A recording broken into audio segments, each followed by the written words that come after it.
Despite hawkish rhetoric from politicians, European businesses are taking a more cautious approach, warning that the EU itself has plenty to lose from sanctions. Now, Russia is the European Union's third largest trade partner. Nearly half of the cars made in the EU end up in Russia, as does 18% of the bloc's chemical production. Plus, European consumers get 1/3 of their natural gas supplies from Gazprom. And then there's a huge profits from food exports to Moscow. But that's only half of the story. Russia's contribution to the global economy as a whole is not to be underestimated. Take metals, for instance. 20% of the world's titanium comes from Russia, a metal used in industries from aviation to jewelry. And nearly half of the world's palladium, which makes your car greener, is mined in Russia. Then there's a massive Russian contribution to platinum, diamonds, and many other minerals. So any disruption in the supply of those commodities is bound to reverberate across the global economy. Now, the EU and the US have refused to accept the results of the independence vote in Crimea, claiming the ballot was unconstitutional and orchestrated by Russia. For more, we're now joined live by Gerald Celente, who is a publisher of Trend Journal, who joins us live. Thank you very much, sir. You're live on RT International. Now, are these sanctions against Russia retribution pure and simple, or is there more to them? I think the word sanctions is the wrong word. They really mean nothing, especially considering the threats that have been made over the last few weeks about the tough sanctions that were going to be imposed.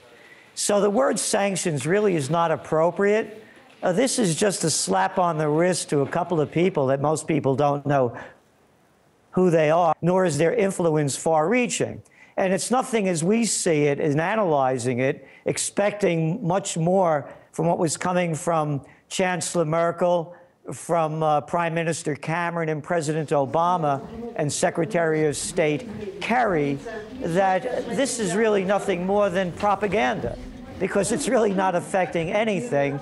And if there were sanctions, it would have really encompassed what you were just talking about, how really integrated the Russian economy is with the European Union.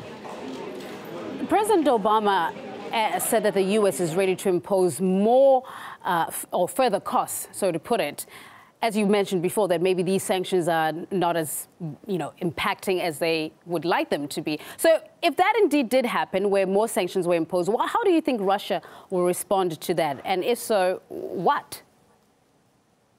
Well, it's difficult to say how they respond. Again, when you're looking at the European Union, and the point that you made about how everything is now so much more integrated, and all the years of building it up to have more trade with Russia, and how energy dependent the Europeans are on Russia.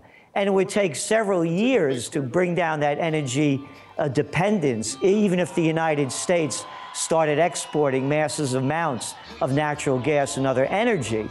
So if they were to impose sanctions, those kind of trade essentials would all break down.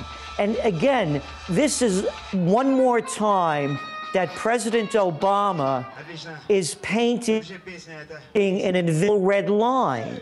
He talks about the red line, but then when he paints it or draws it, it comes up empty. I really mean this. The word sanctions is inappropriate considering what sanctions really mean. This is nothing more than a make-believe expression by the United States, Europe, EU, some of the members, on looking tough when they're really doing nothing. It's toothless. The sanctions are toothless. Okay, let me bring you back to the referendum that just happened on Sunday in Crimea.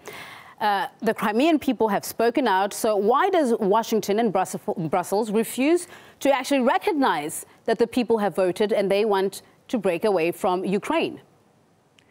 I don't know the reason why, but being someone in the States and watching this, you would think that the elections were held under a barrel of a gun.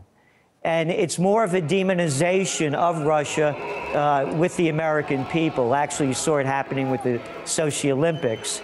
And it's also that the prize as well is on more of Ukraine, and it gives the United States and Europe, using the Crimean situation, as an excuse that we have to get tough and we have to stand our ground. And listen to Senator McCain talking about armaments and weapons to the Ukraine government, which of course is an illegitimate government. So they're using that as more as a foundation to build under propping up the Ukraine government. Gerald Celente, the publisher of the Trends Journal, giving us his thoughts on this geopolitical situation that's happening in Ukraine.